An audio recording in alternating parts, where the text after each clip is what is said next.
All righty, welcome in to Monday. It is the Chico Bormann Show here on the Big Play Network. Also, you can find us on YouTube.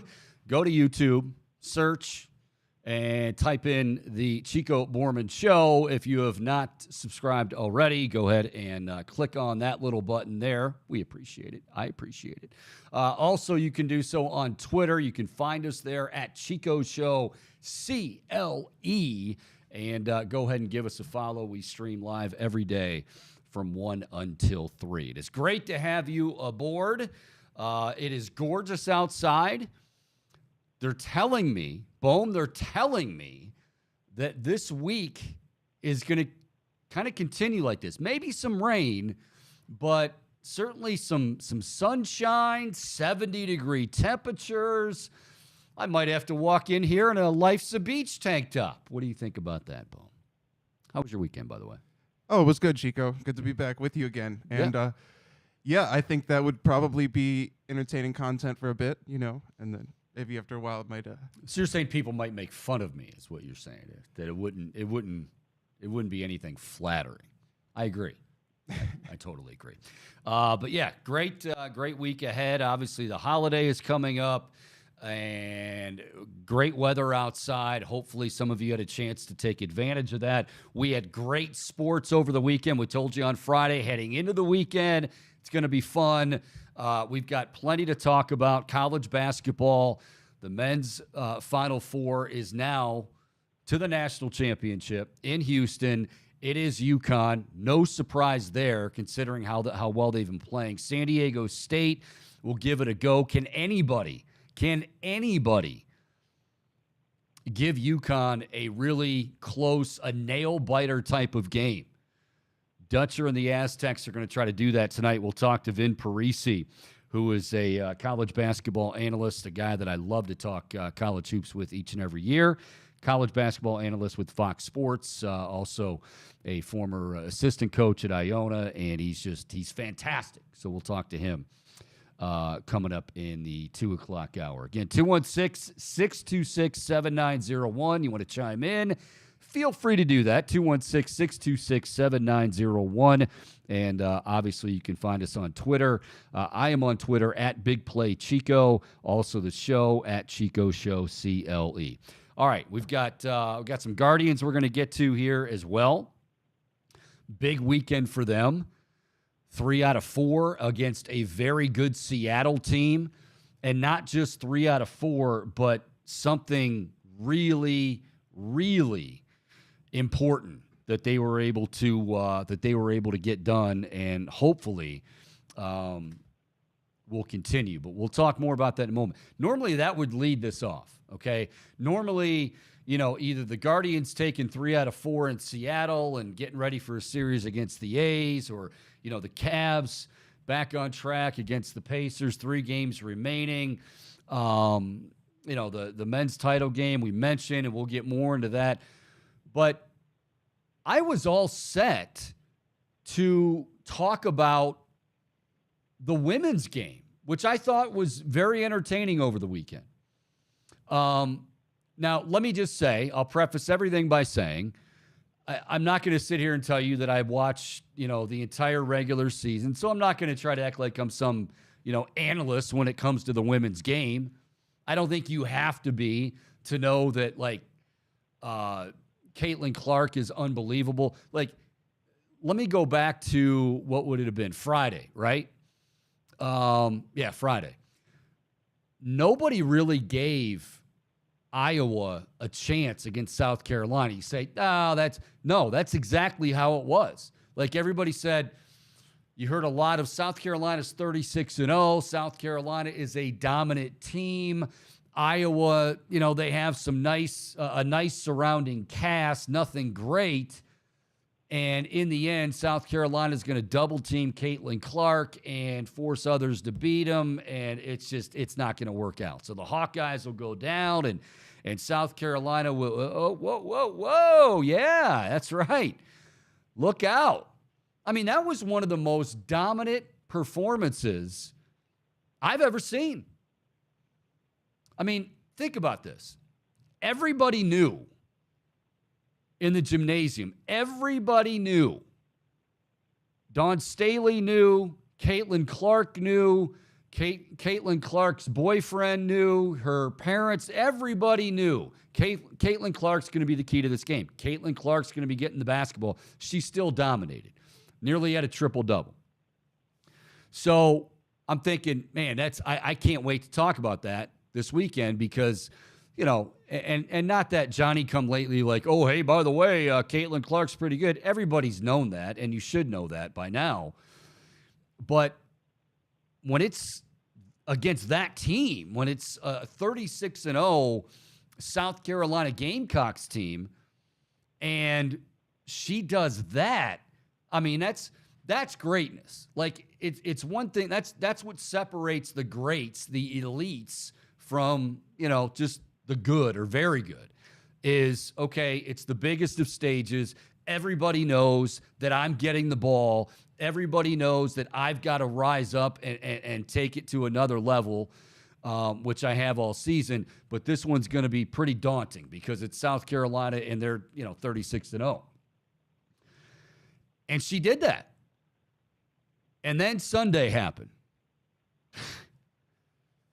Baylor knocks off Iowa, and convincingly, I might add. And, you know, Kim Mulkey, who I know a lot of people don't, well, she's anti-vax, and she's this, she's opinionated. That outfit she had on Sunday was looked like she was at Randy Macho Man Savage's funeral and took it off of him in the casket, and that's what she wore to the game. But, I mean, she can get away with that, Boom. Me, on the other hand, not so much. But, I mean, she's won at every level. She was a great player, obviously assistant coach, now head coach, and won. But everybody, and I mean everybody, is focused on one thing, ad nauseum. Yeah, the kids today, what does this mean? You can't see me? That's a speaking of wrestling, I'm not even a wrestling guy, but we've got Randy Macho Man and John Cena mentioned in the first 2 minutes of the show. But yeah, John Cena's little, you can't see, whatever. So Caitlin Clark is, like I said, a great player. Now, if anybody's watched, and I did watch a few of her conference games this year only because the hype was so great and, you know, I wanted to see what it was all about, and I didn't go away disappointed. But she's somebody who, she wears her emotions on her sleeve, and there's nothing wrong with that. Like, I mean, she likes to, you know, she'll do this, and she'll, you know, if she's on the road, I think one of the games I saw, she was on the road, and the fans were, of course, giving it to her, and she'd hit a three, and she'd do the can't hear you. You know, that's okay, fine. Now, what happens is when you do that, and you're Caitlin Clark, you know, you're going to get it coming back. And let's face it, if you're somebody other than Caitlin Clark in Iowa, or you live somewhere else besides Des Moines, or you're probably tired of hearing about her. Certainly, if you're one of the other teams, one of the other players of those teams, it's like everybody's talking about Caitlin Clark. Now, again, I think it's justified, but you can see where somebody would get Angel Reese, more on her in a moment, or somebody might be like, God, I'm so sick and tired. I really want to beat this girl. So Angel Reese at the end of the game, and to me, it's the timing of it more than anything. The gesture itself, okay, I mean, like I said, Caitlin Clark's done it. And did I like what Angel Reese did? No. Like, I mean, and again, it's more about the timing. Like, if you would have done that earlier in the game, that's fine. But, I mean, it's pretty much you have it won. It's the closing moments. It seemed like she kind of made it about that But here's the thing. Boom. Tell me if I'm missing something. She didn't commit double homicide last night. Did I? I mean, I didn't turn off too early because LSU was winning convincingly. She didn't commit double homicide, right? Yeah, I didn't see that across the news. Didn't see that. Okay, she didn't sweep the leg or anything of Caitlin Clark, old Karate Kid. She didn't do that. She didn't sweep the leg. Nothing cheap there. Yeah, nothing illegal, no. Okay. So she made a gesture. And like I said, was it something you want to see? Could it have been done at a different time or just not done at all? And you still get to, sure. But this just in, and I always, I know things are changing in the world of professional sports and college sports and high school sports, where we say, those celebrations, how dare you? Don't you dare take your helmet off. And there's a difference between celebrating, showboating, and flat taunting. Now, was that borderline taunting? It was. I like it. But again, Caitlin Clark has done that herself. Caitlin Clark. There are people, I couldn't believe Twitter. And I'm not on it all the time, but I just kept seeing, Angel Reese trending. And so last night, as I'm getting ready to hit the hay, as they say, Bohm, I'm looking at some of these quotes, and everybody's just trashing her, Angel Reese. And one guy in particular, and this is not like one of those, he's taking shots at a competitor. I don't even, I don't know who Dave Portnoy is. I don't really, I know he's with Barstool Sports. Okay. Good luck to them and him and whatever. I'm sure he's a very popular guy. He called, and I can say this, I guess, and I feel like I need to say it because it's going to provide the emphasis. He referred to Angel Reese, and he wasn't the only one, but I'm going to call out him. He referred to Angel Reese as a classless piece of shit. Not, that was kind of that classless period. No, classless piece of shit. Why? Why do that? Were you really, and you can't convince me, him or anyone out there, that you were that disgusted with what she did. It's one, oh man, you know what? Come on. Be better, be a better sport, go celebrate with you. That's one thing. A classless piece of shit? Dave, who's the classless piece of shit? The classless piece of shit retweeted that or quote tweeted that. That's who, look in the mirror. And I don't want to hear, because I've already heard from some people going, well, Chico, you're talking about him. Yep, mission accomplished. No, it doesn't work that way. Sorry. And even if it does work that way, no, it doesn't work that way. I don't want to hear like, oh, well, you may rip on him, but you're talking about him and he's getting a ton of clicks.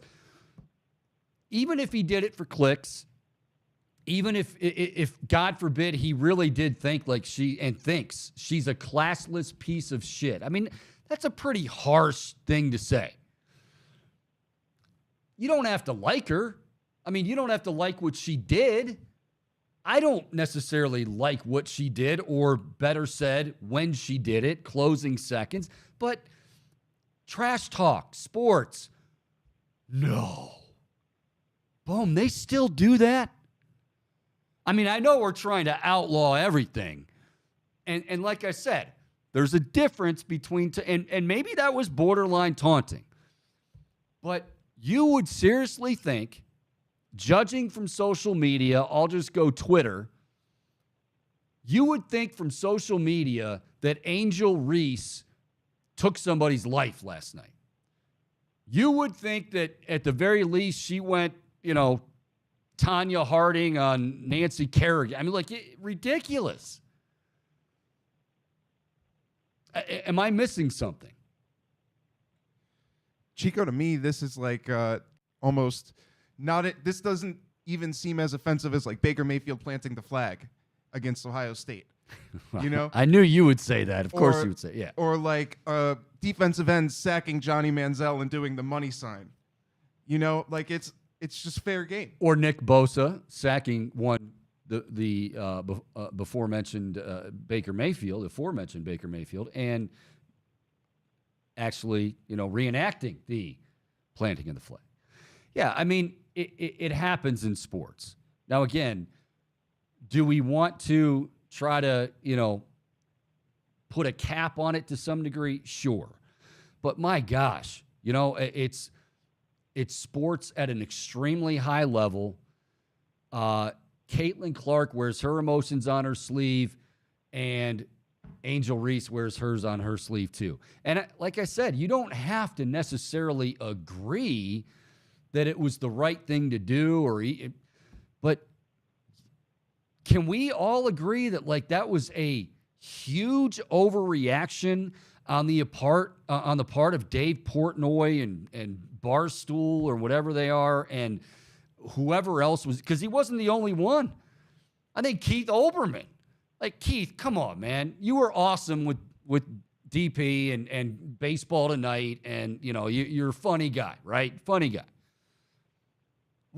I don't understand. And this is where, and I will completely tell you, 100%, I'm not is it a political thing? Is it a race thing? Something tells me that might be, especially when it comes to social media. I feel like it is. I don't want it to be, but I'm also not going to be naive about it. But I just, even seeing it, I still was like, okay, this is what all the hubbub's about? This is what people are screaming from the mountaintops? This is why Sunday dinner's been canceled? This is why, somebody's outside, working off some steam because Angel Reese did the whole John Cena, you can't see me? Boom. Yeah. Stay woke. Just dumb. Absolutely, positively dumb. But the thing is it's one thing for it, man, that's an idiotic take. But classless piece of shit. Dave. And again, I don't know why you did it. There is no reason that he can give, or maybe he has given. I don't know. I mean, again, I'm not saying this because I'm, I want to get on here and make I know what Barstool Sports is. But I really don't follow too much of what they do. Some of it's pretty funny. Some people really, really love them. So, if they got a great product and Dave's a very talented guy, God bless him. Great. Go make some money. Go get some followers. But don't try to get followers by this will get the clicks. Or if you really do believe that she is a classless piece of shit, then you probably want to talk to somebody, right? Probably want to, now, Dave, we need to sit down and you need to blow off a little steam, I think. I mean, I don't get it. And then today, it blew up. Every single show, writers, but every single talk show, this is what we're talking about. And it's sad, too, because, women's basketball, and this isn't me getting on my soapbox, because I can't and sit here and, now all you people love women's basketball. I find it, certainly found the tournament very, very entertaining. I certainly found this weekend very, very entertaining. But when you could have easily put the women's Final Four in a good light and said, wow, that was some great star power, but then, they have Iowa has the incredible upset when nobody in their right mind was thinking Iowa could, as a team, beat South Carolina. Caitlin Clark's great, but she's not good. Oh, wait, she is. That's, again, she's elite. And by the way, she's coming back next year. So, I'm not even saying, oh, poor Caitlin Clark, because she does it too. I mean, boom, you've seen her a few times too. nothing egregious, but she'll do this. As we've seen, she'll do the, playing with the crowd. Who cares? Is it really that big a deal? No, she's not afraid to express herself when she's feeling it. And I think that, she is a headline in women's basketball because she's basically like the female Steph Curry, spotting up from a dozen feet behind the line. But also, I think this could be like a noteworthy headline as a brewing rivalry between these two if they ever get a chance to match up in the WNBA down the line. I think that's something that we'll see come back, flashback to this. But it's surprising to me how polarizing it is, but I feel like there's a lot of hypocrisy coming from one end. Yeah. I mean, did Dave Portnoy also come out and call Caitlin Clark, like when she, earlier in the year when she was, I just hit a 3, I can't hear you. You classless piece of crap. I didn't see it. I mean, maybe I missed it, but I don't think he did. Boston sports fans, am I right? Yeah. Long live no Magassia pair. I don't know. I'm curious. I really am. I'm genuinely curious what people think. 216-626-7901. And if you disagree with me, that's fine. Okay. I'm even more curious to hear like what. And remember, I'm not sitting here telling you that, oh yeah, that was absolutely cool, and I would want to see if I had a kid, I'd want my kid to do that in the closing seconds. But did we just go a little bit overboard? Just a smidge. Why don't you park your car, Dave? Boom, you were waiting for that for a good 2.5, 3 minutes. What is this? Harvard bar? Thought I'd see a bunch of equations and shit on the wall. That movie, Good Will Hunting, so many great lines. How do you like them apples? And even better when when it's actually going on. I mean, even the Michael Bolton clone, his line's pretty funny about, surveys. Because, Ben Affleck's like, oh, yeah, it was a survey course. It was surveys. You should check it out. Yeah. He's just, he's trying to flirt with the ladies. And he's like, oh, yeah, I think I had that class. It was between recess and lunch. But that's probably where you want to back away because my boy's wicked smart. Anyway, so I am curious. I want to hear from folks. 216-626-7901. Am I completely missing the boat? Do you agree with, the Portnoys and Olbermanns of the world that, not that it was just, frowned upon, but did you really feel the need to refer to her as a classless piece of shit? Because if you did, then Dave, I have to refer to you as a classless piece of shit, and I reserve that for a select few. I won't name names, boom. It's not what I'm here to do.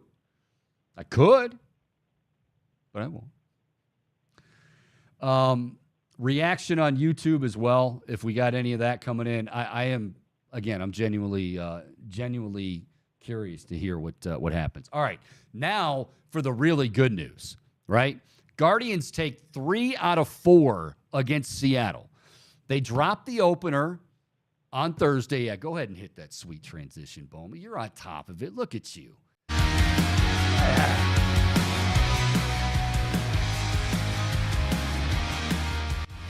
Just because Bohm might have a bad joke here or there doesn't mean that he's not on top of this from a technical standpoint. Nice job, Bohm.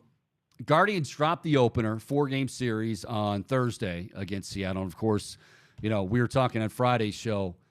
James Karinchak is very good, but he was and still is one guy that concerns me with the whole pitch clock thing. And I actually said that, believe it or not. I'm not proud of it, but I did say that on Thursday's show before the game happened. Somebody called and said, who concerns you the most? And I said, Karinchak. Guy's talented as hell, but he runs hot. He's got a few of those, the ball's got to go and off and then the rosin bag, and, you got it. Well, you don't have a whole lot of time to do that. So they dropped the first one, no big deal. And truth be told, if they dropped 3 out of 4, still a long, long season, right?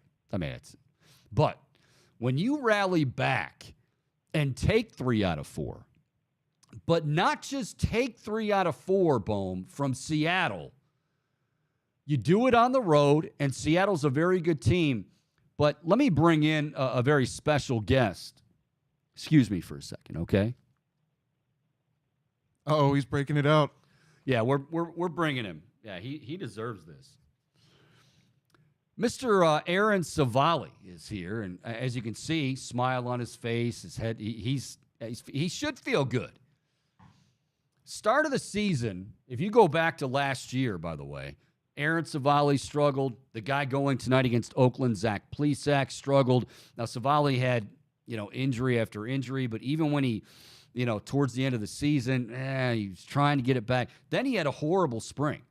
So we found this bobblehead, and this is no lie, I think it was on Padone's desk, which you'll find a lot of things on Padone's desk. He's a very, let's just say he's a very interesting guy. Runner-up to the Dos Equis man, the most interesting man in the world.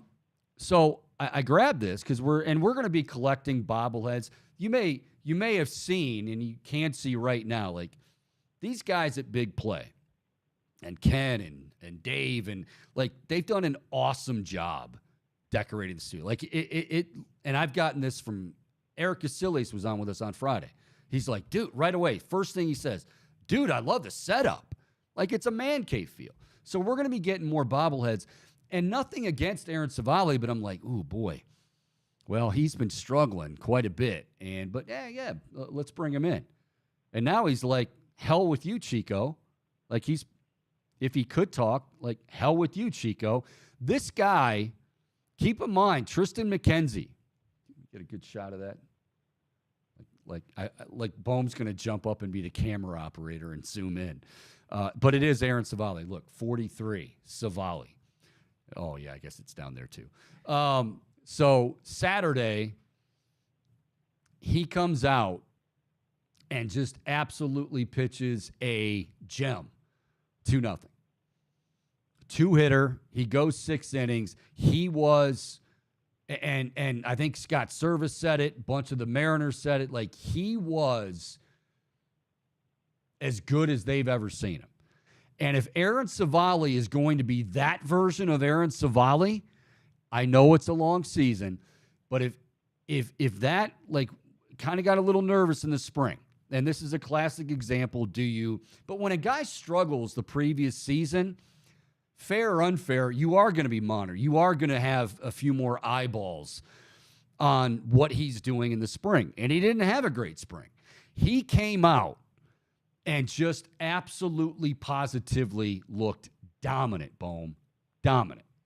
And of course, you hope that this is the start of a great season for him. I think one thing that I've come to expect year in, year out with this Guardians organization is that there's always at least one pitcher who seems to take that leap that you might not be expecting, right? And I think we saw some of it with Tristan last year. Yeah. And you can go on, but that's the amazing thing, and a lot of credit to the way that this organization is able to develop their pitching. Obviously, one of the best in the league. But I'm really hoping that Savali could be that guy. What are your expectations for Plesac, though? I'll be curious. He goes tonight. By the way, they've got a 3-game set with the Oakland A's. Boy, that'll be a really fun ball. I'm sure they're going to have a raucous crowd in Oakland tonight. Oh, it'll be like Major League. Listen to this crowd. Hey, all right. Seth Brown now coming to the plate. I'll be curious to see, and I'm not going to base it on one start, but yeah, everybody knew this going in. And even if Tristan McKenzie's healthy, I mean, it's magnified even more so because he is on the shelf right now, and he could be for the better part of 2 months with that back shoulder. I'm not going to pretend to know what muscle it is. Some muscle, back of the shoulder, whatever. And, they're going to be cautious with him for a variety of reasons. Obviously, he's young. He's had some injury history, not a whole lot, but you look at him, you go, oh, he can be fresh. He was great last year. I mean, And it wasn't all just, right out of the gate. Like, he struggled. He went down for a while. Tito wanted him to get some confidence, like really trust your stuff. And then when he took off after coming back, he took off. But he's going to be out for the better part maybe of 2 months. So it is imperative that at least one of those two, speaking of Savali, that's you on cue. This doesn't bobble very well. Normally he should be like this. And he's just kind of like, come on, man, we need a little spring. You need more spring in your neck. All right, I don't want to do surgery there. Don't break it. Yeah, I don't want to do that. That'd be a really bad omen. Then he would get hurt, and then I'd be run out of town if I'm not going to be already. But you need one of those two. You need Savali, you need Plesac to really step up and be the guys, because they have, albeit in shorter stints, they have displayed that they can be great.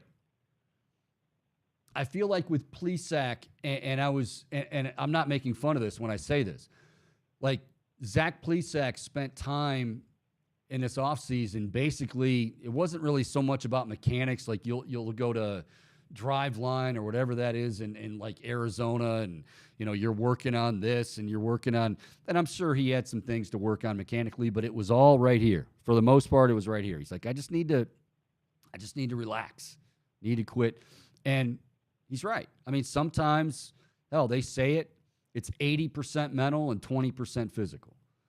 So, but man, that was really, really encouraging, because I didn't see it coming from Savali.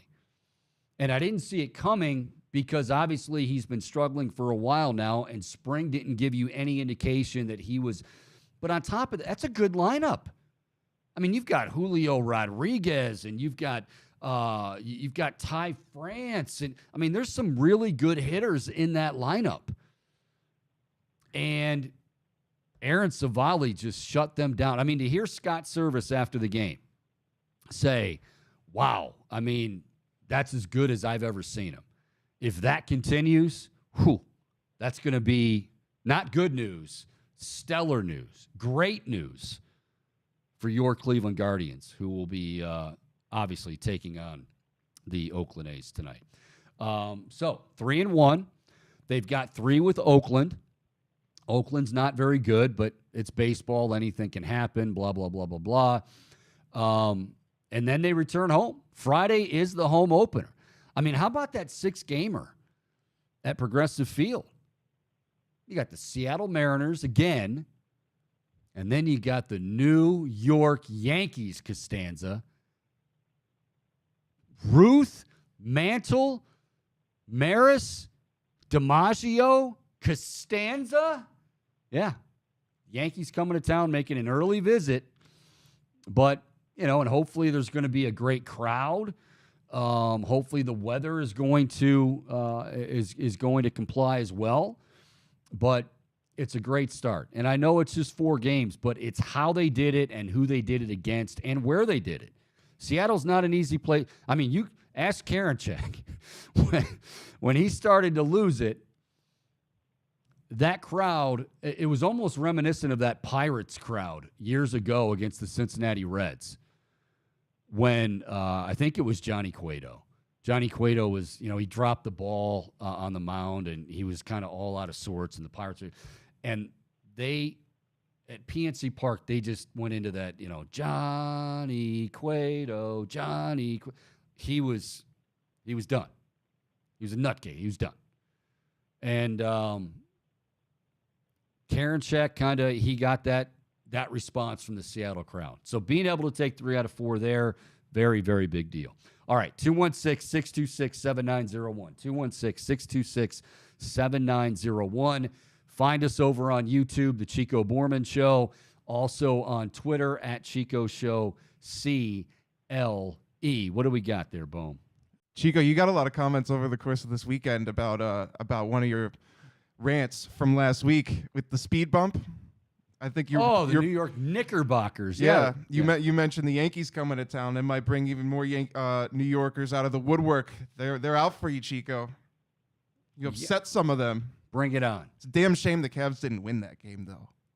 Really would have loved to hold that over him. But hey, there's always the playoffs for that. But you know what, though? I mean, I'm not glad that they didn't, but I actually, because it fuels their fire even more. I mean, for those of you that missed it, and it's on one of the reels, we tweeted it out.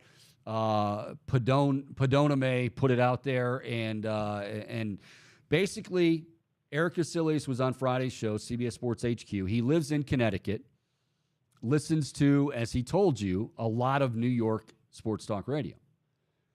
And he said, Chico, I'm telling you guys, I'm not just trying to, fuel something here.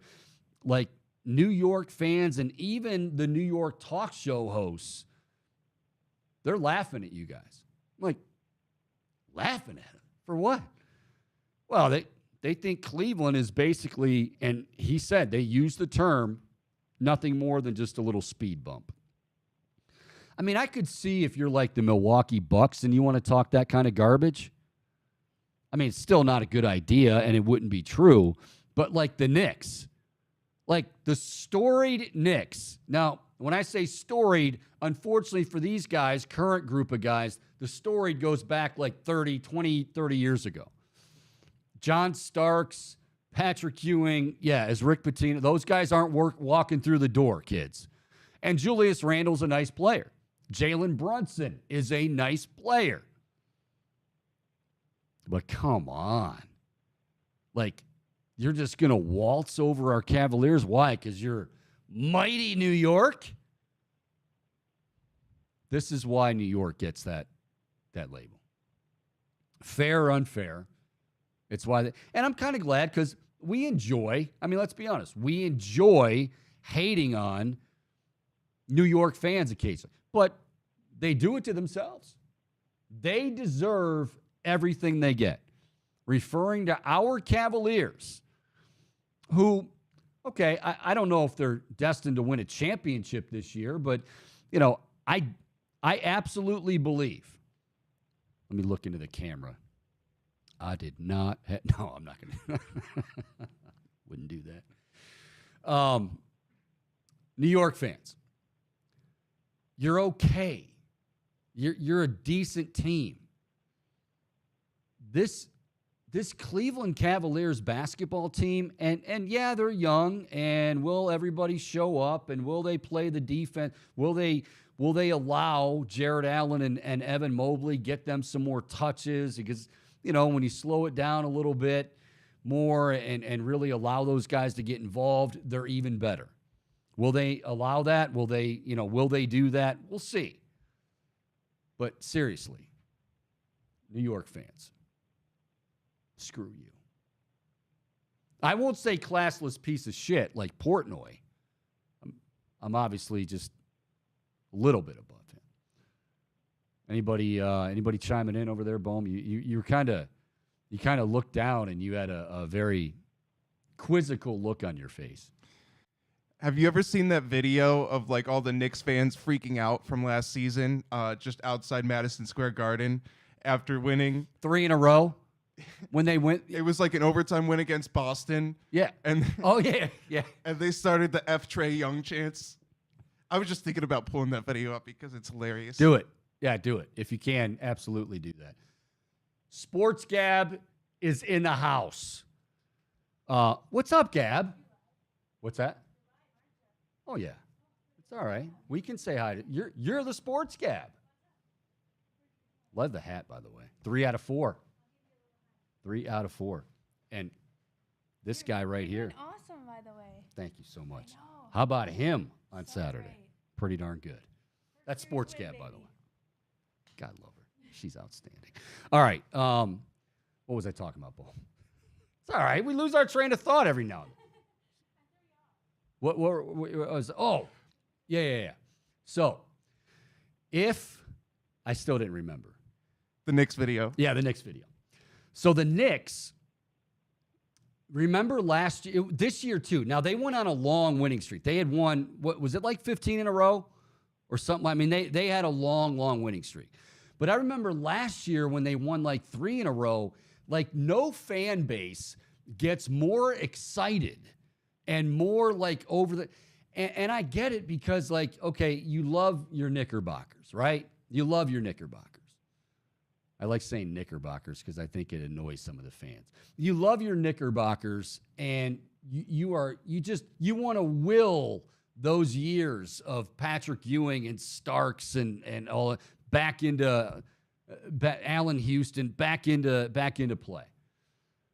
Okay, and the Knicks might win this series. Honestly, and I am not saying this with any bias, I don't think they will. Like, the Knicks don't scare me at all. Boom, to the Knicks. Should the Knicks scare anybody? Here's the thing. You know how you say with some teams, if the Cavs lose, it'll be because of themselves. Like, either their defense wasn't up to par, which they've had happen occasionally this year, or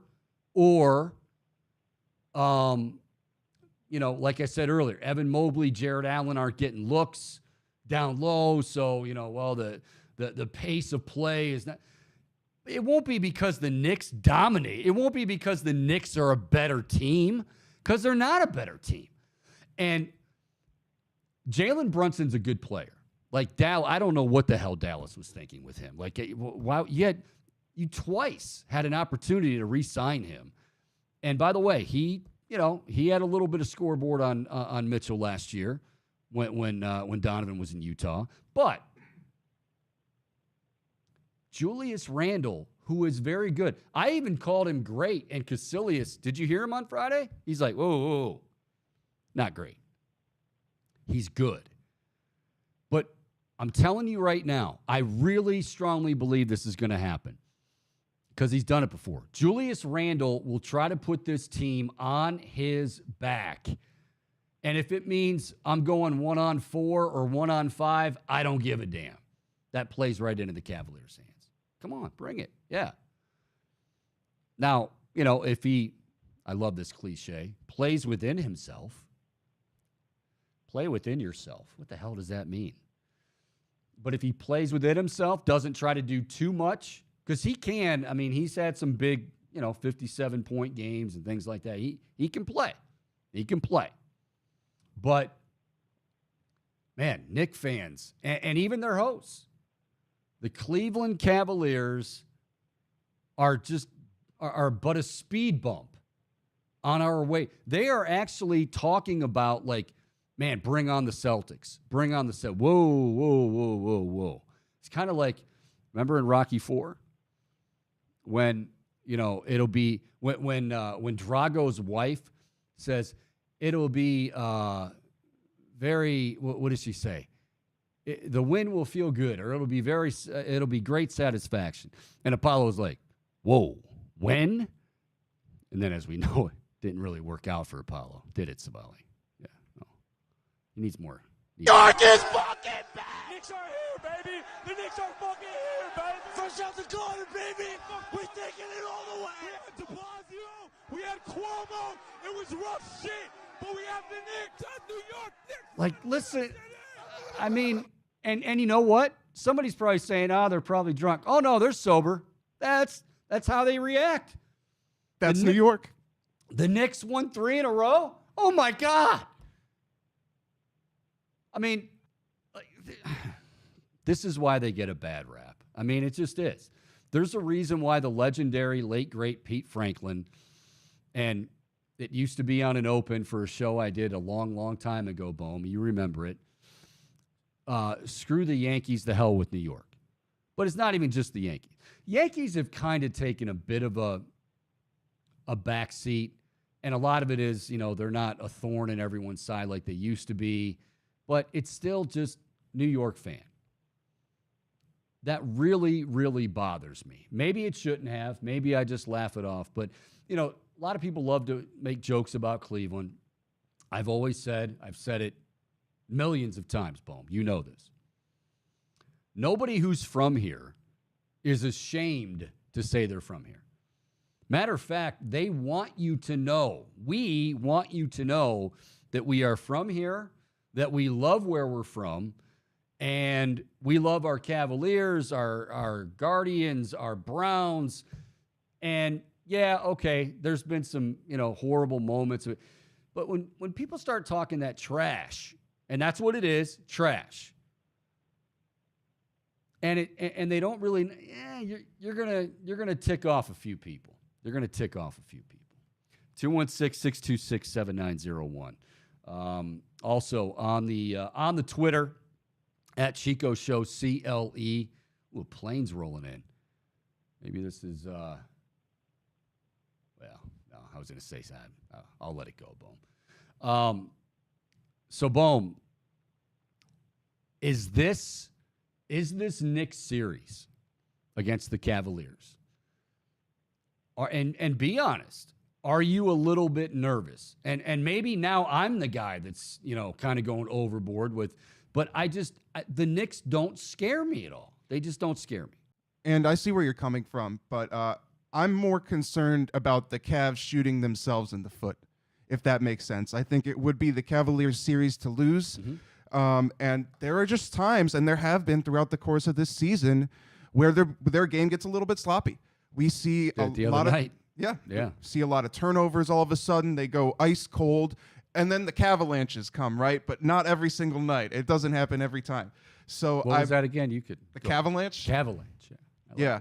I mean, that's basically like they go on these huge runs right. all season long. We've seen it, and it's been brilliant to see. But at the same time, it's been them shooting themselves in the foot that got them into those corners in the first place. And in the playoffs, you just can't afford as many of those. So, and I have no problem saying, like, if the Cavs just do what they do best, all right, they're a very good, great defensive team. I think top 3, top 5 defensive efficiency. And, they have Jared Allen's back. Jared Allen is as good a guy in the middle there as you're going to find. But the advantage that they have, let's face it, in a league where that's why everybody thought Kobe Altman was, man, is he losing his mind? You're playing these big lineup, like, get with the times, bro. Oh, no. He knew what he was doing. Still knows what he's doing. But the key is, if you go away from Evan Mobley and Jared Allen, and like the other night, you tried to get in a run game, you try to get out in transition. I'm not saying they can't do that occasionally, but that's not, you don't want to try to speed up the New York Knicks. You don't want to try to really speed up anybody. Make sure that your big men get their touches. Not just because, we always hear, well, if they get their touches, it's like the fullback. Make sure he gets his touches so, he's going to throw it. No, it's nothing like that. It's because these guys are legit scorers. Evan Mobley is, this guy, I've said it before, Donovan Mitchell is your guy. Donovan Mitchell is your go-to guy. Darius Garland's your go-to guy. But I'm telling you right now, I would not be nervous at all if it's crunch time, it's a close game, and JB Bickerstaff says, you know what, we're gonna run a little decoy. I want Evan Mobley taking the last shot. He has ice water in his veins. That's what you want. That's what you want. And, if the Cavs, I agree. If the Cavs just do what the Cavs do, they'll beat the Knicks. I'm not saying they sweep them. I'm not saying it's not even close. But this Knicks team is not a team that should give them any real problems as long as they do what they've done for the most part all season. I have really high expectations for Darius Garland in this in the playoffs in general. I think we saw so much out of him just in those 2 play-in games last season, and it really felt like he wasn't afraid of the moment at all. And I think the fact that they lost and didn't make it in last year, I think we're going to see very determined and fiery Darius Garland in this playoff series. I think he really wants it, Chico. Obviously they all do, but yeah, it felt like extra motivation. Yeah, I can see that. Getting a little bit of feedback on the the Angel Reese stuff, which if you're just tuned in late, that's fine. Shame on you though. I don't know what the big to do is about Angel Reese doing the little, John Cena thing, whatever it is that Caitlin Clark. Again, in hindsight, would she do it? She'd probably do it again. Would you do it at that juncture of the game? I wouldn't have done that. That's the only thing that I kind of disagreed with.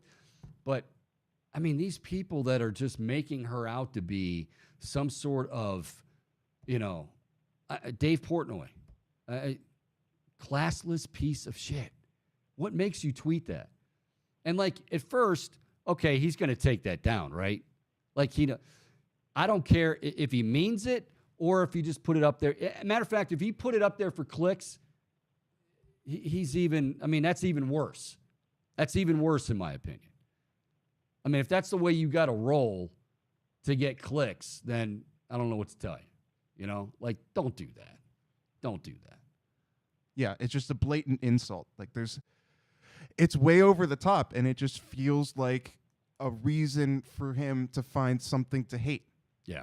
Well, there's no merit behind it. Vin Parise, who is used to coach a little bit at Iona, and one of my favorite guys to talk hoops with. He's going to join us coming up just after 2. Obviously, he is there on the East Coast, does Big East basketball, has all season long. So who better to talk about UConn's rise and really dominant tourney than him? But I want to ask him, too, about that whole showdown between Baylor and Iowa. Between LSU and Iowa. It just, I didn't think there should have been that kind of reaction. Or if there was a reaction, okay, it's going to die down. If anything, gasoline was being poured on that fire all night to the point where you woke up this morning and all you've seen or heard on any of those shows was either, wow, why are we making a big deal about Angel Reese? Or, gosh, Angel Reese, what a terrible person. She didn't commit double homicide. She didn't sweep the leg. Caitlin Clark's an incredible player. Caitlin Clark on Friday night did something that puts elite in her name. Not that she wasn't already there, but everybody knew she was getting the ball. South Carolina was 36-0. Everybody knew Caitlin Clark was getting the ball. South Carolina knew it. Everybody in the stands knew it. Caitlin Clark still puts 41 on the board, 7 or 8 assists. I think maybe close to double digits, or maybe she did have double-digit rebounds.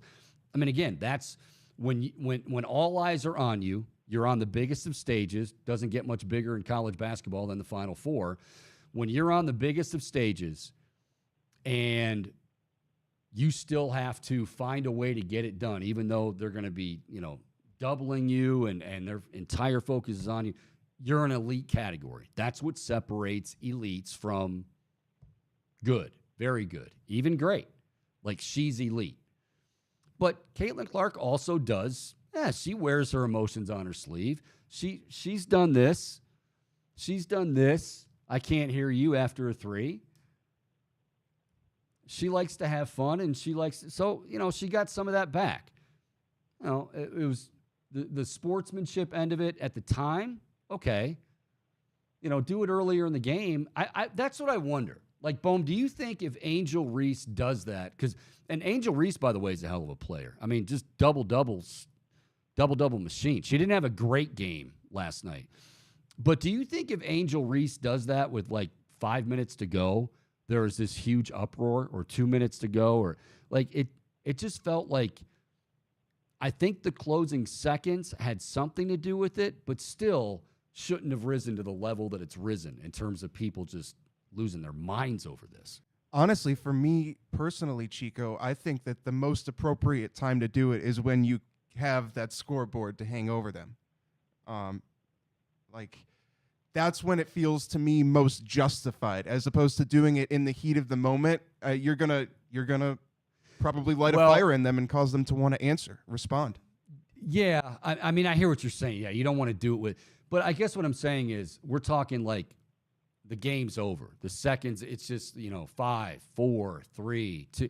So it's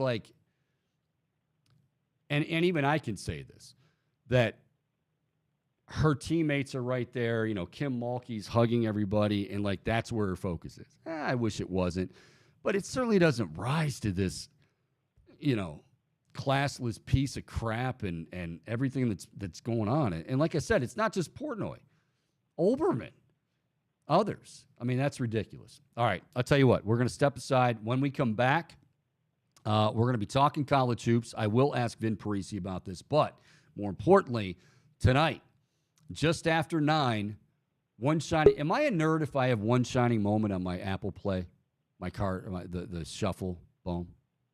Am I? Like I actually have one shining moment, Luther Vandross, on my CarPlay, and it plays occasionally. Even it can be in the middle of the summer, it'll play. We all have our guilty pleasure songs, Chico. I love it. We'll step aside. We come back. Vin Parise breaking it down. San Diego State and UConn tonight. We'll do that next. It's the Chico Bormann Show, and it's all right here on the Big Play Network.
Well, that wasn't a smooth transition. We like that music to go right to the very. That's okay. Hey, it happens occasionally.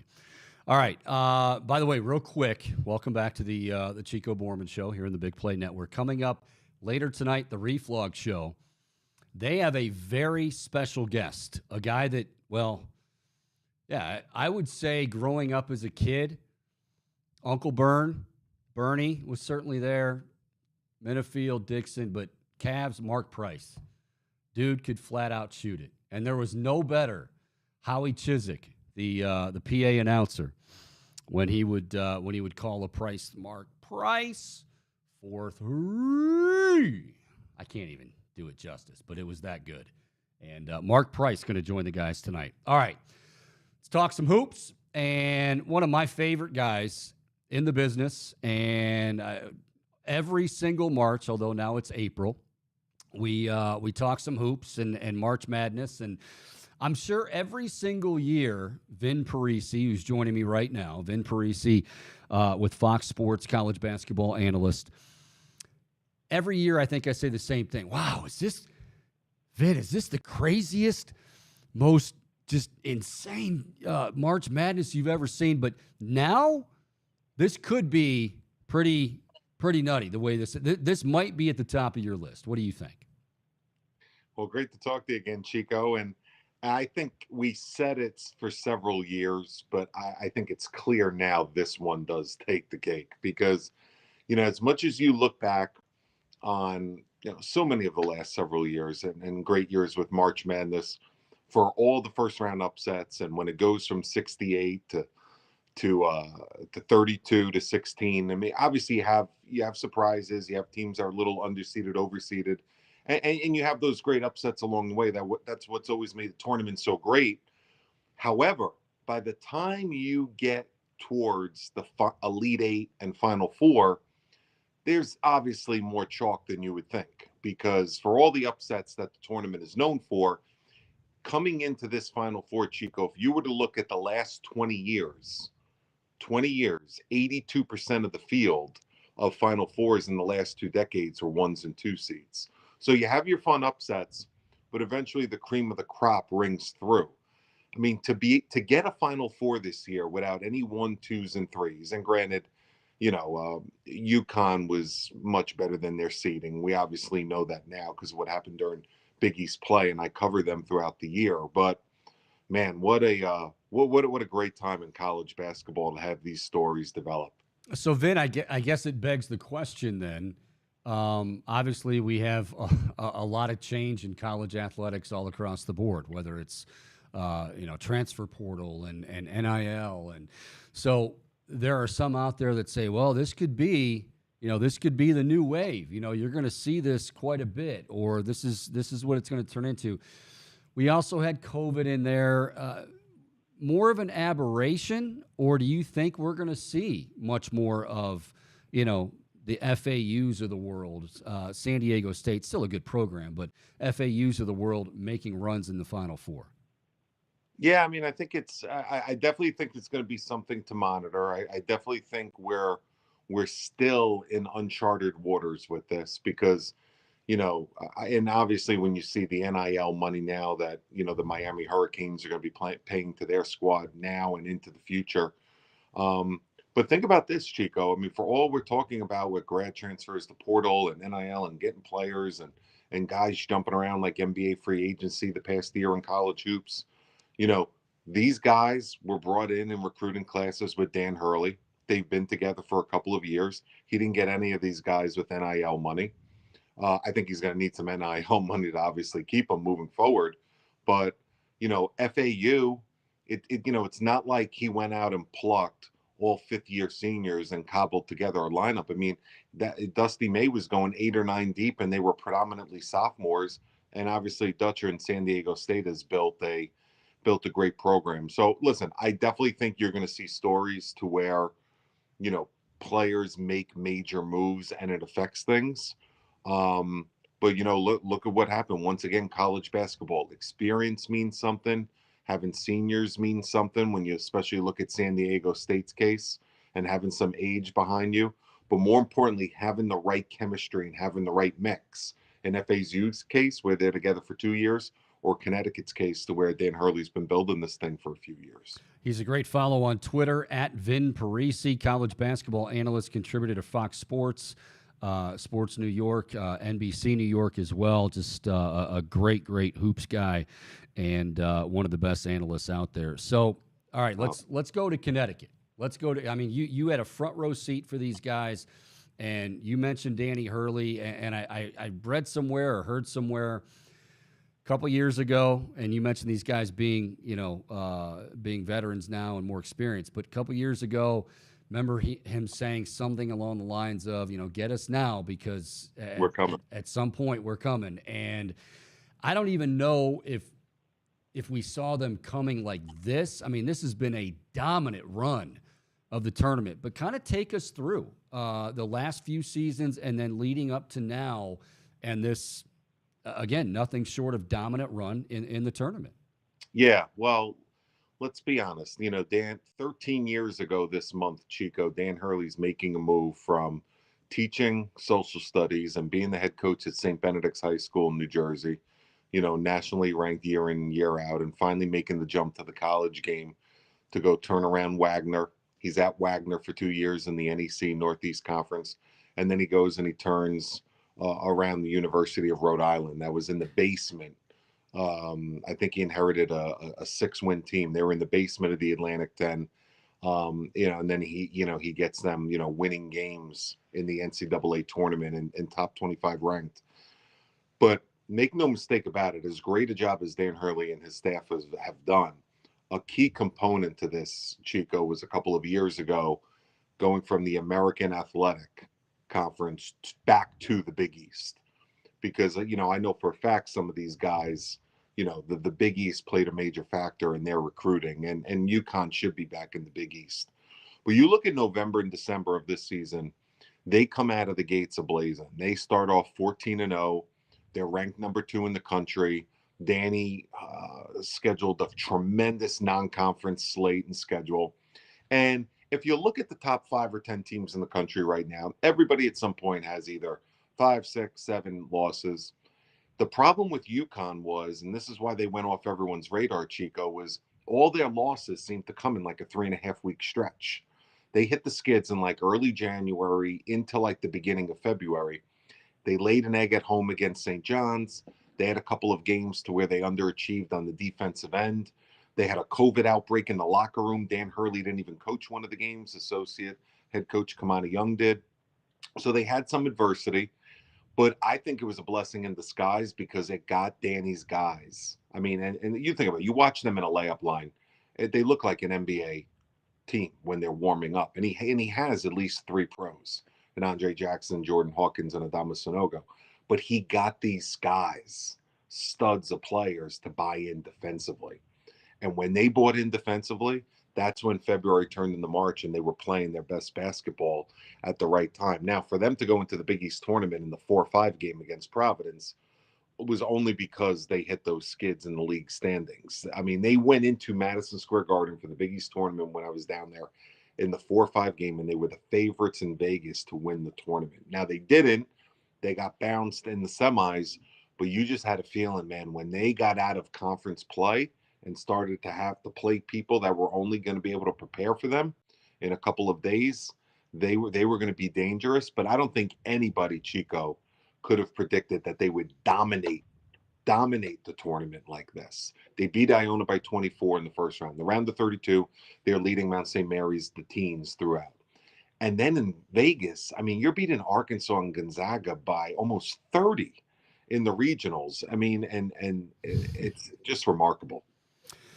Talking to Vin Parise again tonight, just after 9 o'clock. San Diego State, Connecticut for all the marbles, the national title. By the way, if the Huskies win, they will tie Duke for the most titles since 1985. That would put them with their 5th championship. And Vin, I look at Connecticut, I look at the Big East, and obviously, like we said, you have a front row seat for all of that. But you know, they weren't even the highest seed in the Big. I mean, Marquette had a great year. Xavier had a great year. I feel like when we talk about Power Fives, and you know, we always throw that around, and you talk about the Big Ten and the SEC. Let's not forget about these guys because they belong in that conversation as easily one of the Power Five and best conferences in basketball. Oh, there's no doubt about it. And let's remember that, you know, San Diego State goes down to literally the final second against Creighton.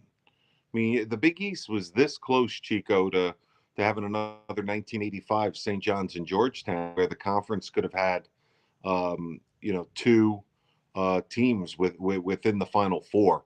And now, I'm going to sound like I'm marketing for the Big East, but this is how okay. I feel. Okay. No, but this is how I honestly feel, Chico. Now, Danny Hurley's now obviously solidified and locked up UConn as a true blue blood. You got to put UConn in the same conversation as you just mentioned. If you look at the last 20 to 25 years, you got to put UConn now in the same category as a Kentucky, as a Duke, as a North Carolina. What Shaka Smart's doing at Marquette is off the charts, and he returns everybody. Greg McDermott with Creighton's a solid top 25 year in, year out. Sean Miller's just getting cooking again at Xavier. And now look at the bottom level teams. Georgetown gets reinvigorated with Ed Cooley coming in. They're going to be back in the NCAA tournament before you know it. And now here in my backyard, the New York City buzz for Rick Pitino coming back to the area, back to the Big East, was in the area with Iona, with St. John's.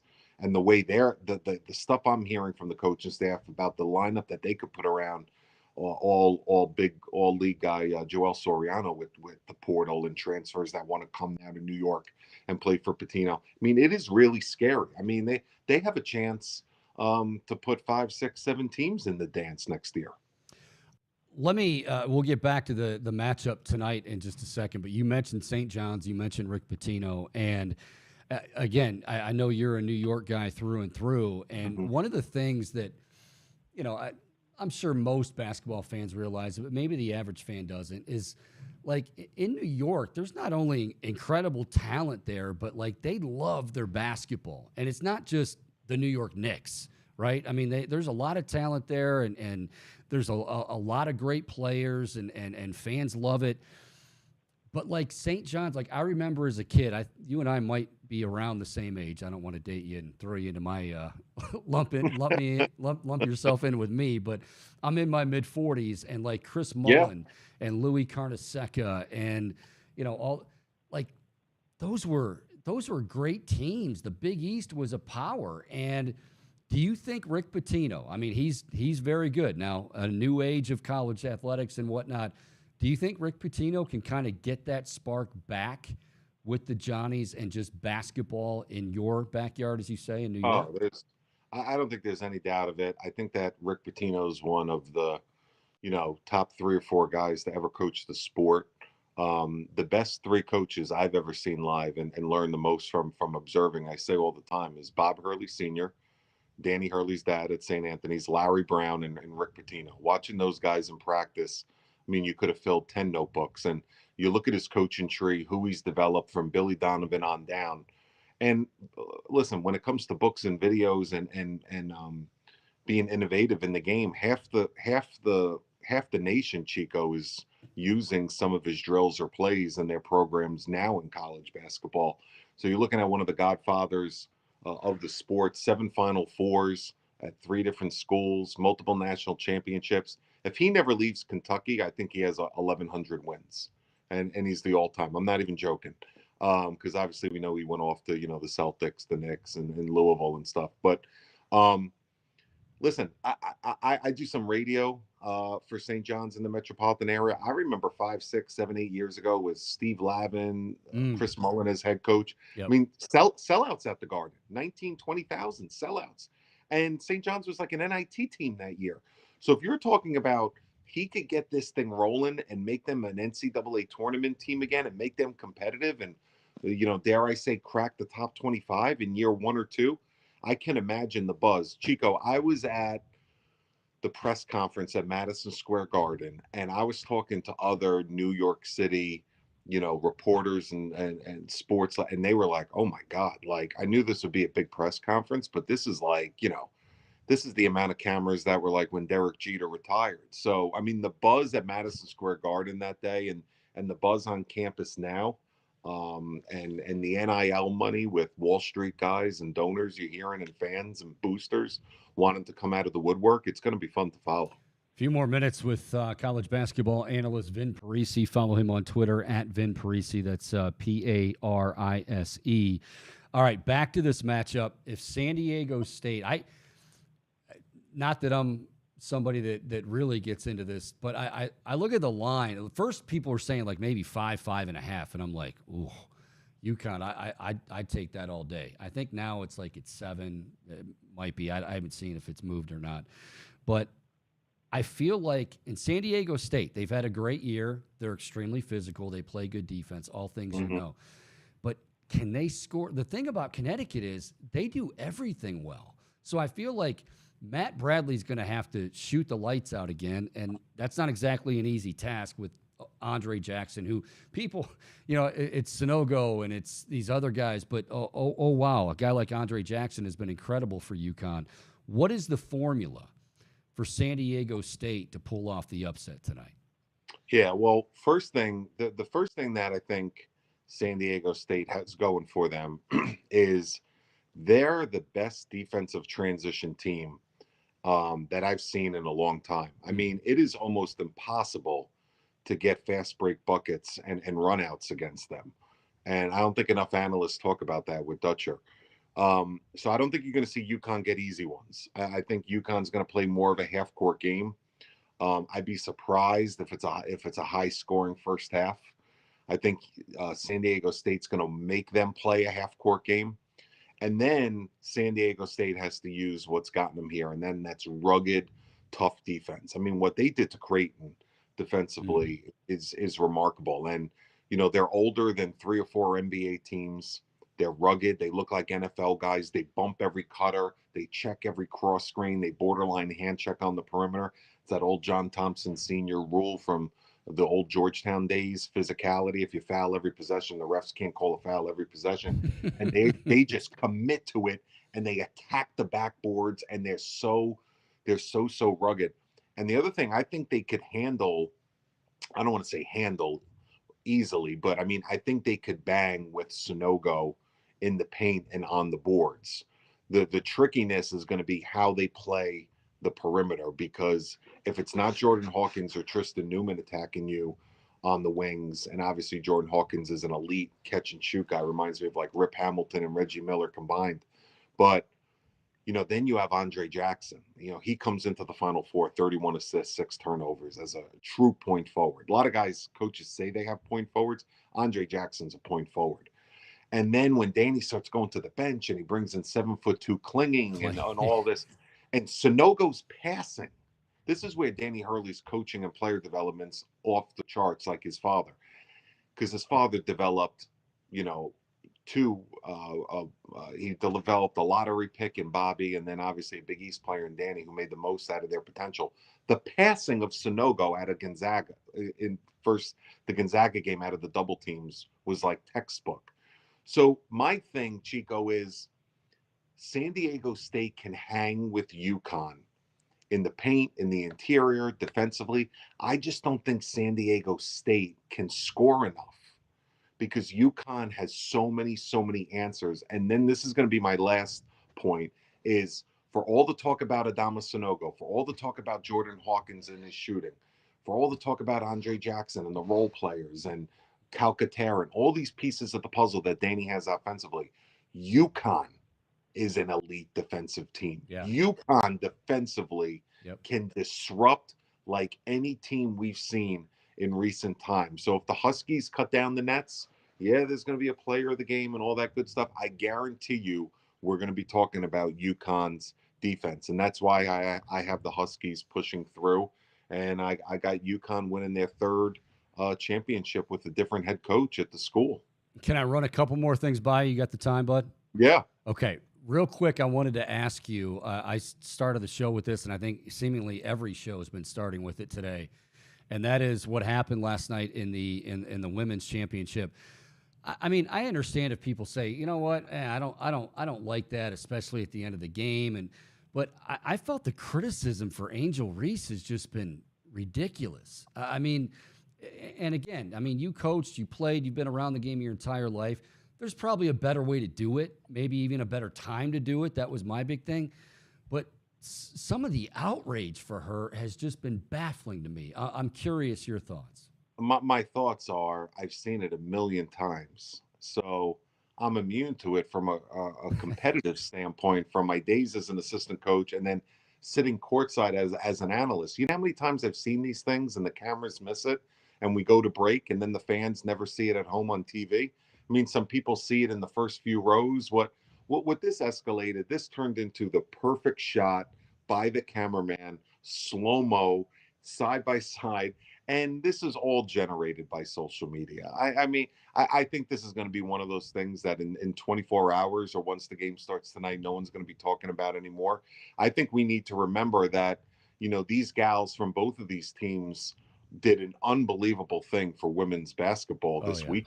I mean, had them trending, like they haven't trended in a long time, and they're both so much fun to watch. But I don't know. To me, maybe I'm downplaying, bigger issues out there that I shouldn't be downplaying. But these are college kids that are super and ultra competitive, and I think they're both mature with, how they handled the post game press conferences. Do you know how many times I've seen emotions run high between the lines, and then it's completely different when you go into the post game press conference, and from covering this game as well. So. I think this will eventually turn down a different road. Okay, last thing for you, little bit of fun here, little light, but I will say, our good buddy Eric Casilius. You know Eric very well. I know Eric very well. Matter of fact, I think he's the one that hooked me up with you, which obviously grateful for that. We used to do a lot of NBC sports stuff back in the day. That's right. That's PBS, right. Radio, yeah. So EK comes on the show on Friday. And I'm asking, you can talk anything with EK. So we bring up the NBA, and I said, so what do you think? The Cavaliers, looks like the Cavs-Knicks collision course. And he said the following to me. He goes, Chico, I'm in Connecticut. I listen to a lot of New York sports talk radio. They are basically, I'm not saying you, Vin, because you're a classy dude. But he said they are basically fans and hosts alike are referring to the Cleveland Cavaliers as nothing but a speed bump, and they're actually, hey, let's get ready for the Celtics. Can you shed any kind of light on that? I mean, we're proud Clevelanders here, and I'm not saying the Cavs are going to win the title, but a speed bump for the New York Knicks? Come on, man. Let me explain something, okay? Yeah. And what made me fall in love, even though I'm a college hoops guy now at heart, what made me fall in love with the game of basketball was the Knicks in the early 90s with Pat Riley and those years and all that stuff. And then to see it go from the Pat Riley and Jeff Van Gundy years at the turn of the century and the last 25 years, what we have dealt with the Knicks here in my hometown, we should never say the word speed bump and a team at all. We have the biggest potholes that you've ever freaking seen in the country if you drive through Manhattan. We should not take anything for granted. But in all seriousness, I love Tibbs and the job he's doing here. He has linkage back. But listen, the NBA playoffs are the NBA playoffs, and look at that battle a couple of years ago with the Atlanta Hawks. So I don't think you take anything lightly. I like the Cavs, and may I say, I need to end with this. Yeah, two of my favorite people in sports are from Cleveland. You and my buddy John Fanta, my Fanta bear. John Fanta was on the show last week, and the energy level, he might actually be able to now with him and you. Could you guys? I'm gonna send you some clips. Fanta and I do about two or three times a season. We hook up for Big East Conference games. We had more last year. This year we only had one together. I think we had DePaul at Seton Hall. I'm gonna send you some stuff. You will get a kick out of it. When me and Fanta get together, I knew Fanta when he was a college kid at Seton Hall. Proud to be his buddy and one of his mentors now. And what you'll love, Chico, is sometimes in the middle of the game, I just start squishing Fanta's face like he's the Georgetown Bulldog, and I rub his cheeks, and he freaking loves it. He is the best thing college basketball has seen in years.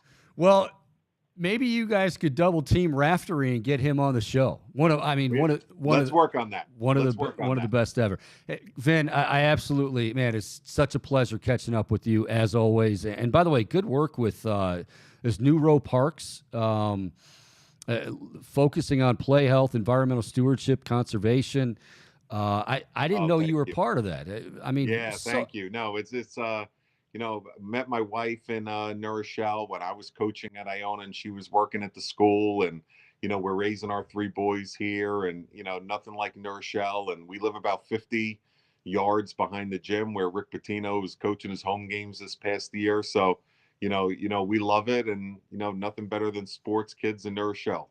All the best, and be sure to send me those clips of you squishing Fanta's face. We've got to have this. We've got to have Thank this. you, man. Keep up the great work, Chico. All right. Thank you, buddy. That is, boy, I love talking to him. Vin Parise, college basketball analyst, contributor for a variety of different networks. Fox Sports, you've got him with NBC, Sports New York. And, all right, good. I feel good. One, he kind of validated how I feel about the Angel Reese thing. Like, yeah, there's trash talk in sports. And he's probably right. Like, they got the perfect shot, which, again, she's walking by Caitlin Clark, so perfect.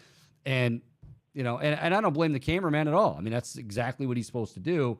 But, yeah, there's trash talk in sports. And to some of the names being tossed around and name calling Portnoy on her is just, Angel Reese is just, it's shameful. It's shameful in my mind. And Chico, I think the most hate-induced trash talk, or the sort of trash talk that will induce the most hate, is that kind that comes at the very end, right? Because it's like you're getting the last word, no opportunity to respond, and I think that it can be enraging for a lot of people. Now, obviously, some people took it way too far, but I think that element, that aspect of when that trash talk occurred, is part of the issue that makes it so polarizing. I don't have an issue with it because I feel like it's the most effective trash talk, right? You already sealed the deal, and it's like, okay, we won, take that, but it doesn't give the other side an opportunity to respond, which you want. You want that as a competitor. You don't want to give them the opportunity. I mean, I guess the way I look at it is this, and I brought this up a little bit earlier, and again, Chico Bormann show here on Big Play Network just talked to Vin Parise, breaking down San Diego State, UConn. He likes UConn. It's hard to bet against UConn tonight, but we'll get more into that in a moment. But I just there are many emotions in sports, and I'm sure the girls from LSU, and I mean, go back a ways when, and not that they've fallen off. I mean, Ohio State. By the way, our Lady Buckeyes, boom, knocked off Gino, REM, and the UConn Lady Huskies. Historic win. How about that? That was historic. But like all these, if you're a competitor and you're somebody from, say, and I mean, LSU's a good program, obviously, but there's UConn. You have the Titans in the sport. And, like, UConn's one of them, and Baylor was one of them for a while. And, obviously South Carolina, 36-0. Iowa getting a ton of talk because of Caitlin Clark. Well, when you hear that over and over again, like, sometimes I think we think of athletes as robots. Like, oh, well, they just, task at hand. We practice our press. We practice our transition D. We do that. They're human beings, and especially at that age, like, yeah, they hear it and they get tired of it. And I wouldn't even be surprised, because I know people are they've got problems with Kim Mulkey, whatever. If I'm Mulkey, I use that all day. Like, man, they're not talking about you. You people, they're saying you girls shouldn't even be here. And this is the Caitlin Clark show. This is the Caitlin Clark show. Whatever it takes to get your team motivated. I mean, I can't believe the outrage today, and I hope Vin's right, because it really was social media that just took off with it, which is usually the case. And I'm not, old man screaming about, social media. I enjoy it. I need to get better at it. But, like, it happens. And it's emotion, and it's 19, 20, 21-year-old, in this case, female athletes that have worked their asses off to get to where they're at. And yeah, there's that culmination. There's that. It's all here. I don't know, and then he also said, New York has. If you're going to call Cleveland a speed bump, well, the Knicks. Yeah, you have plenty of potholes of your own to worry about. Great statement. Look, I'm not trying to trash the Knicks. And he did not, by the way, he didn't dispute it. When I told him what EK said, Vin did not dispute that. He basically said, yeah, hey, they love it. They'll, you go back to the early 90s, which is what I thought. They've been waiting a while.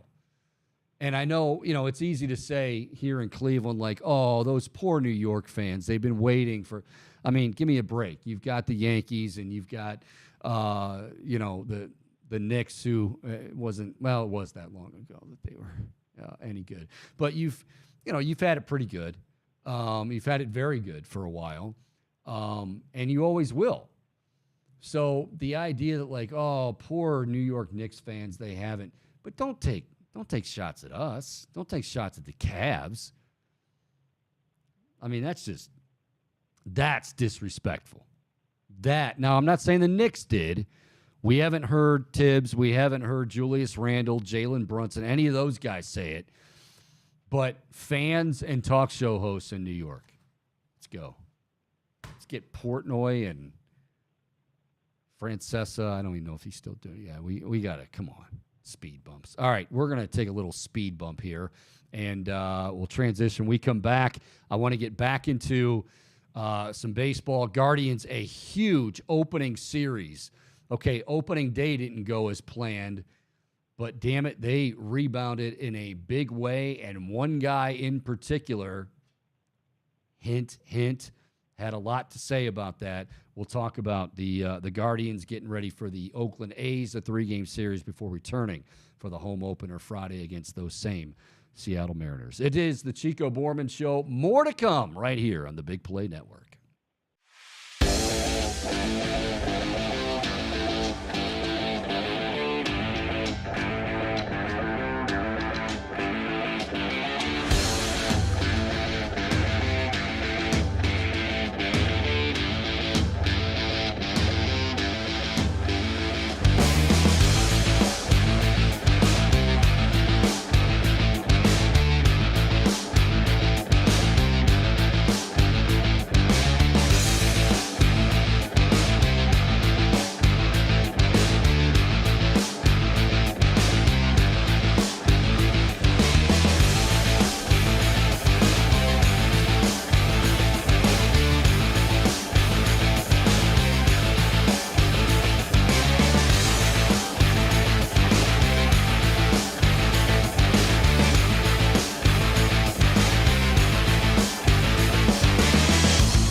All righty, welcome back in the Chico Bormann Show here on a Monday on the Big Play Network. So great to have you along. And if you are, however you are getting the show, if you're on Twitter at Chico Show CLE, appreciate you. If you're on YouTube, the Chico Bormann Show, and if you haven't subscribed yet, what's wrong with you?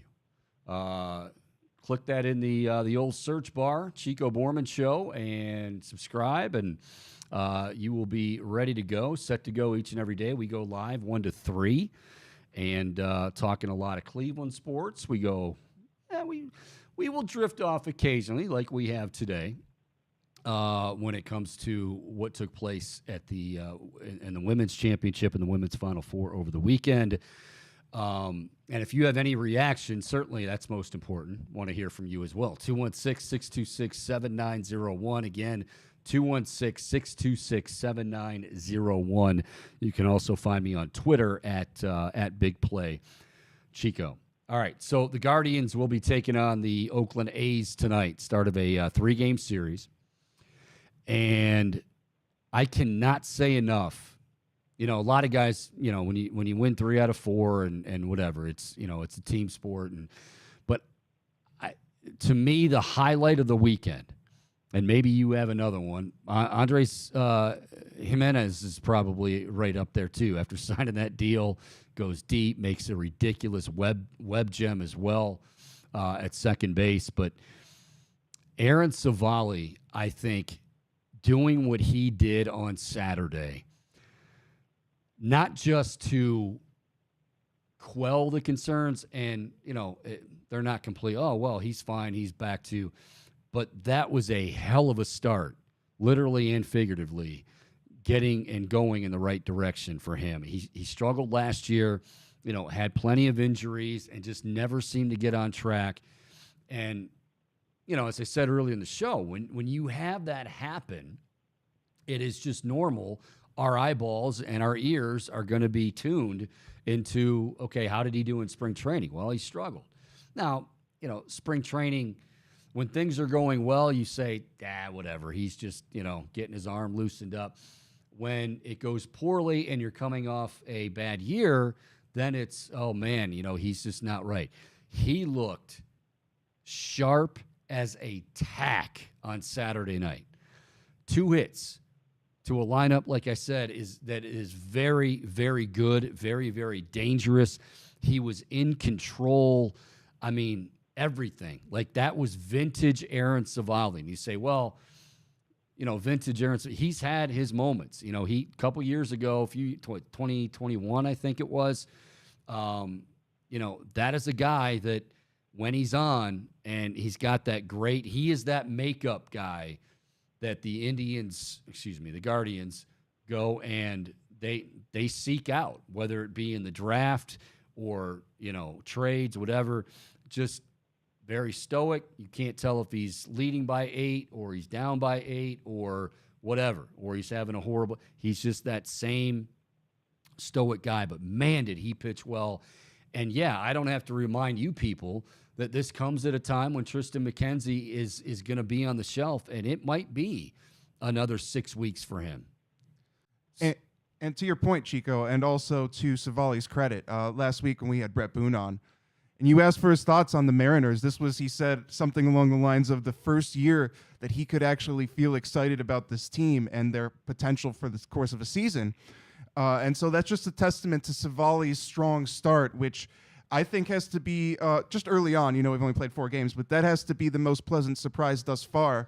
And I think doing it against such a good ball club has to give you confidence that it's not just a one-off ordeal. Yeah. Yeah, it's the combination. It's the combination of how well he pitched, who he did it against, and he did it on the road.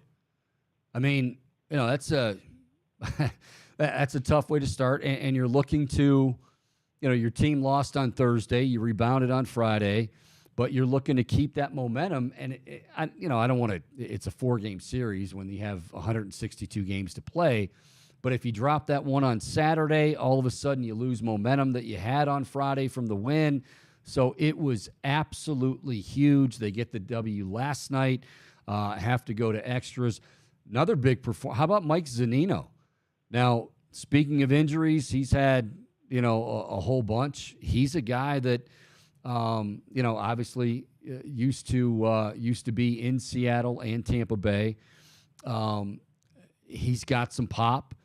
And I think yesterday, what was he? A perfect 3 for 3.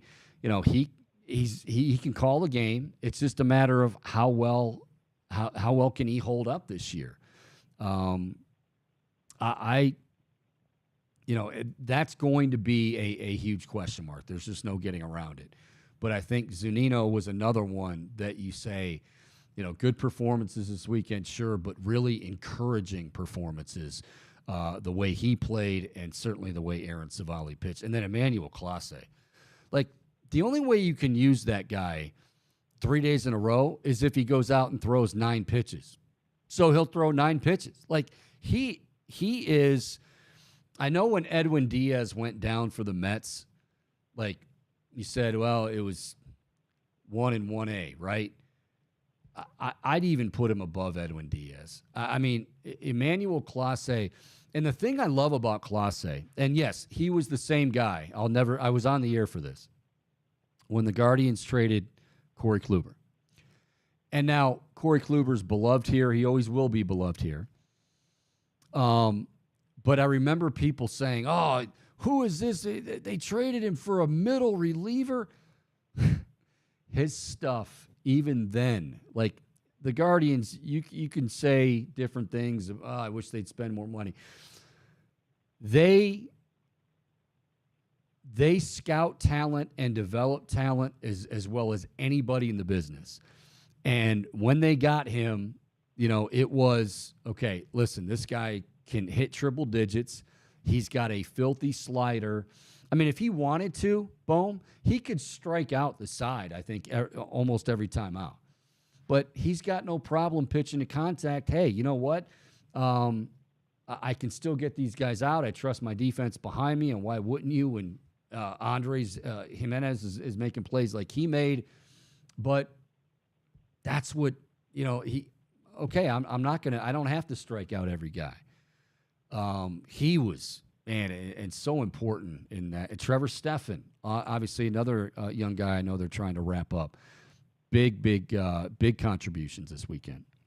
Yeah, and you touched on it with Zunino, and I think ultimately a pitcher can only be as good as his catcher allows him to, right? Because it's the catcher that's got to have the feel for the game, know how to call a good game for his pitcher. And so I did want to ask you, Chico, because Zunino looks very promising in that role, and that bat, like you said, showing a lot more pop than some of these catchers that we've had in previous seasons. One player that was a big name that has a lot of hype that some people were hoping to see on the roster this year is Bo Naylor. I'm wondering if you think Zunino might keep him off, be able to fend him off for the duration of the season. Yeah, and by the way, Bo Naylor had quite the weekend himself, by the way. Let me say something, and I hope people don't take this the wrong way, because I think Bo Naylor could be special, but he's not there yet.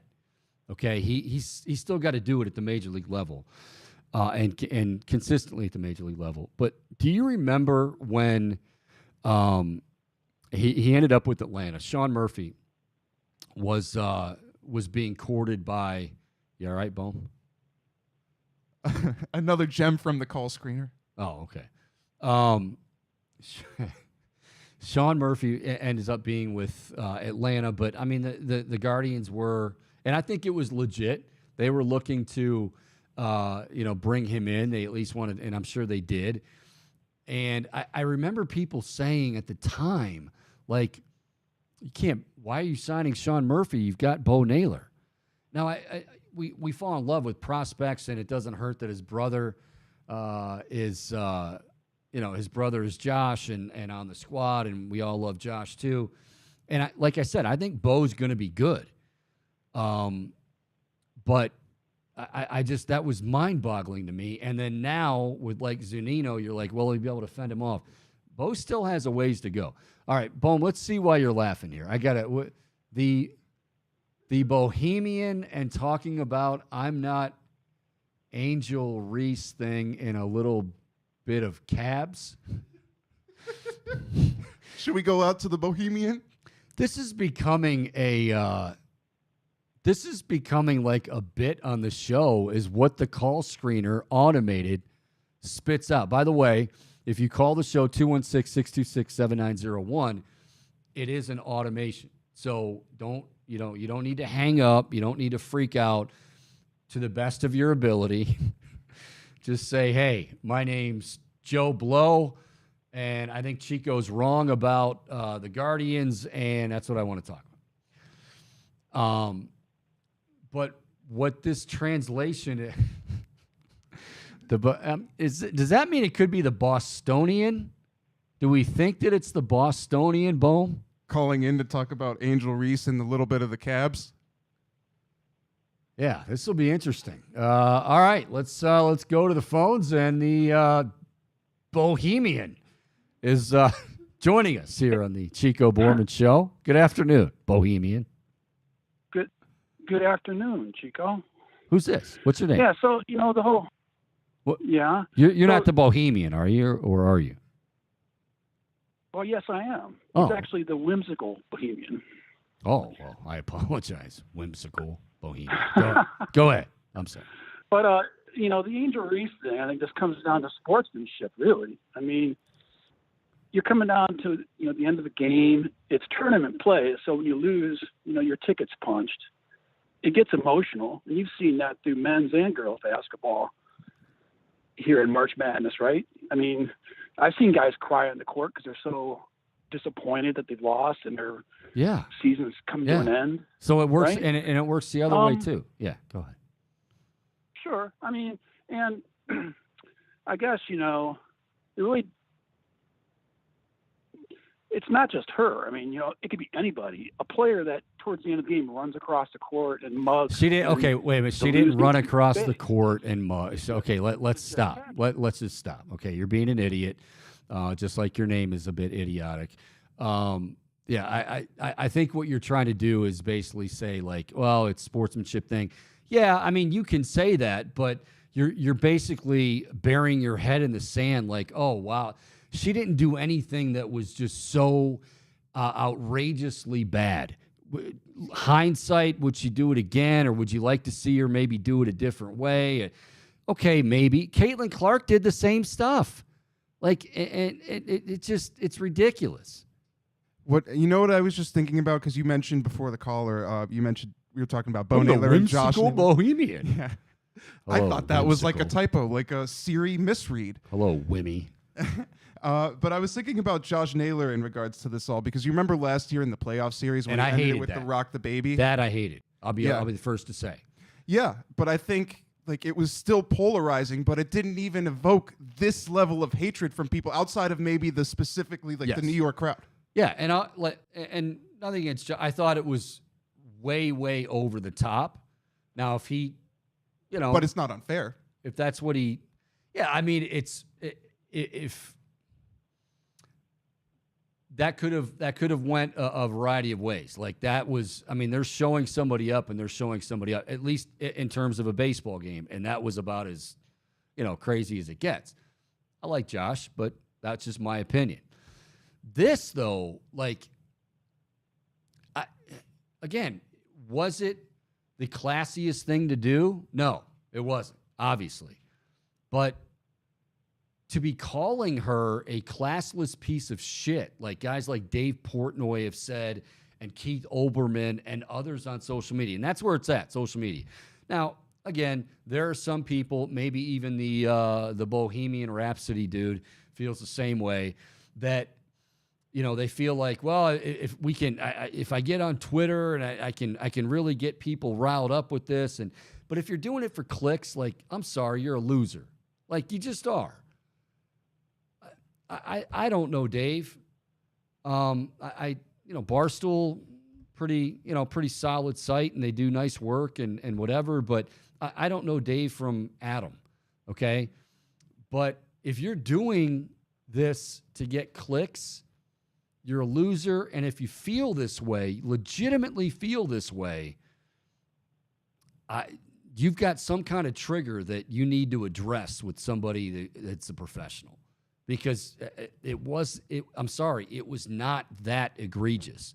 Classy? No. in the, but I mean, Caitlin Clark's done it too. Now, what did he say? Like, well, everybody knows when you lose, your ticket's punched. Well, they say that when you win and your ticket's punched for the tournament. But he said when you lose, your ticket's punched. And guys are crying. You've seen that, Chico. Yeah. I mean, okay, yeah. I mean, it's very emotional. And you feel for guys that lose, and you feel for women that lose and win, and all that. It's sports.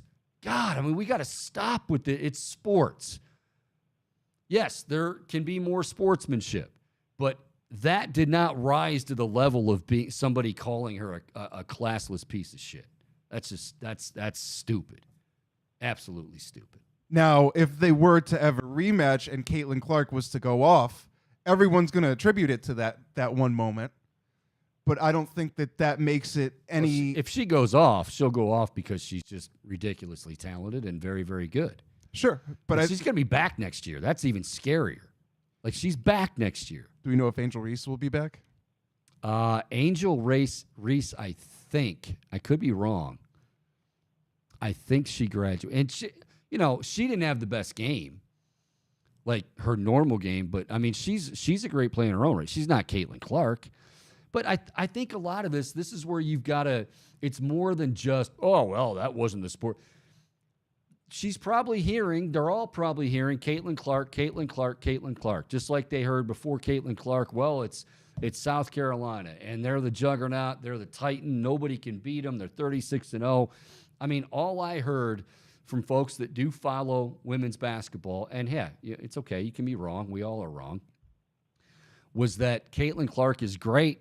But South Carolina is a great team, and they're going to have Staley's going to have something up her sleeve, maybe not even something up, just old-fashioned double team. And will the ladies around Caitlin Clark be able to get it done? Well, Caitlin Clark's like, yeah, they'll be able to get it done, but you know what?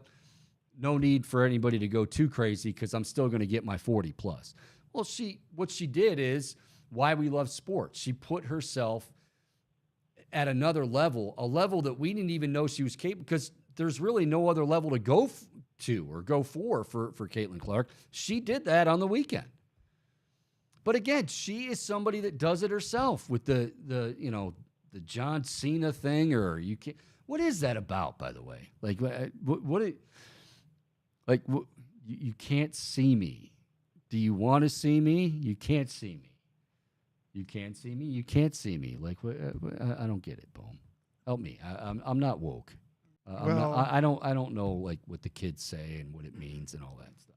I mean, I just remembered that when it was like way more popular when Cena started doing it, and then it just caught on. But I don't know like the actual meaning behind it, because John Cena is obviously a very noticeable person. That's a big dude right there. I met John Cena. Did you? Back when before he really blew up. I met him back in Erie, and we did this little, it was like how do I want to say, like an obstacle course. So you and John Cena. Yes. Well, it was me, John Cena, and then another host. And, let's just say that he kicked my butt. Like his calves were just, bigger than my entire lower half. Well, man, that didn't go well. He's a big dude, and he's cut up and whatever. But yeah, but John Cena, like he's a big deal, and but that's wrestling, right? Like that's scripted. That's scripted. They all have their. Okay. So the kids catch on and they do that. Like, wow, that never happens. That never happens. Come on. Just straight overreaction in like every aspect that you can think of. I do think that there's a taunting aspect of it, though. Like saying, and she was, that was dangerously close. No, it was taunting. Yeah, it was taunting. Yeah, it can be perceived as like belittling, calling someone, inferior. Like, here's one.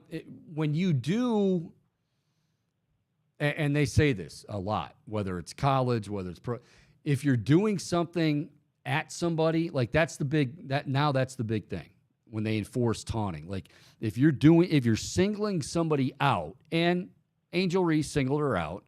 I mean, I heard people say, well, she should have gotten a technical at the end. The game was over. I mean, come on. Like, yeah. Like, was it taunting? Yeah, it was.